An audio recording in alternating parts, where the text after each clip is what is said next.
अल्हम्दुलिल्लाह वस्सलातु अला रसूली।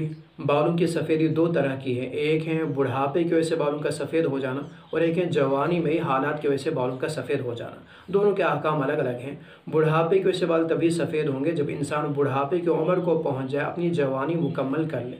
ये 40 साल के बाद है। गोया 40 साल के बाद जवानी बढ़ती नहीं, ढलनी शुरू हो जाती है और इसी ढलने का नाम बुढ़ापा है। कुरान करीम की आयत है, फलम्मा बलगा अशुद्धहु वस्तवा आतैनाहु हुक्मन व इल्मा। इस अशुद्धहु की तफसीर बग़वी ने मुंतहा शबाबी, इन्हें जवानी की इंतहा से की है, और इस सिलसिले में हसन बसरी रहमा का कौल 40 सना कि जवानी की इंतहा वो 40 साल की उम्र है। आप अलैहिस्सलाम की एक हदीस से भी इस चीज़ की तायद हो जाती है, जिस हदीस को अल्लामा सुयूती, इब्नुल जौज़ी, नासिरुद्दीन अलबानी और भी बहुत से लोगों ने अपनी किताबों में जिक्र किया है। सनद के एतबार से ये ज़रूर उस पाए कि नहीं, लेकिन इसके शवाहिद बहुत सारे, इसके मजमून को उम्मत ने कबूल किया। आपने फरमाया कि जब इंसान बुढ़ापे की उम्र को पहुँच जाता है तो वो 3 तरह की बीमारियों से महफूज हो जाता है। और बुढ़ापे की उम्र क्या, तो आपने फरमाया इज़ा बलग़ अर्रजुलु 40 सना, जब आदमी 40 साल की उम्र को पहुंच जाए। गोया 40 साल ये जवानी की इंतहा है। उसके बाद बुढ़ापे की इब्तिदा बुढ़ापा है।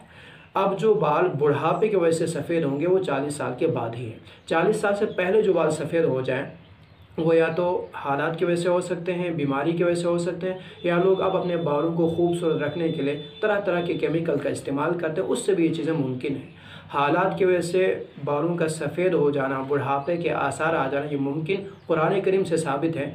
कुरान ने क़यामत की होलनाकी को बयान करते हुए फरमाया यौम यजअलुल विल्दान शीबा।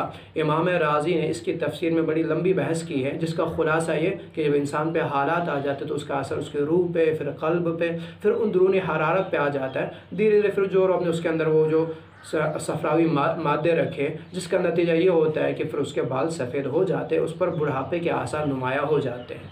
तो ये जो सफ़ेदी है, चूँकि ये सफ़ेदी वो बुढ़ापे वाली सफ़ेदी नहीं, ये अलग है, वो अलग है।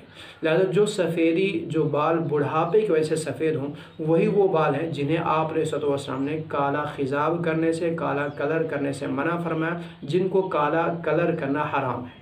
कोई दूसरा कलर किया जा सकता है, लेकिन जो बाल बुढ़ापे की वजह से सफ़ेद ना हो, चूँकि उनको शैब, आपने शैब का लफ्ज़ इस्तेमाल किया और उसको शैब कहा नहीं जाता है।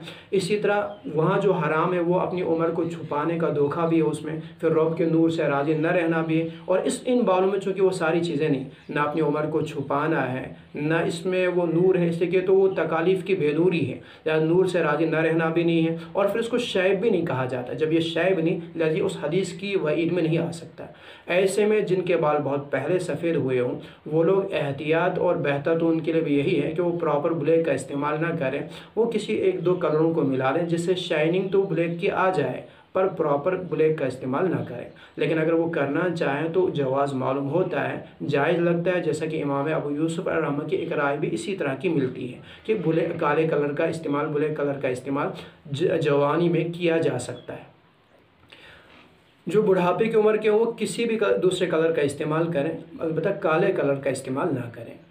एक चीज़ और भी वो जहन में रखें, चाहे वो जवान हो या बूढ़ा हो, वो जो दूसरे कलरों का इस्तेमाल होगा वो भी ऐसे कलर का इस्तेमाल करें जिससे वो अजूबा ना लगे, जिससे वो मजाक ना बने लोगों की नज़र में।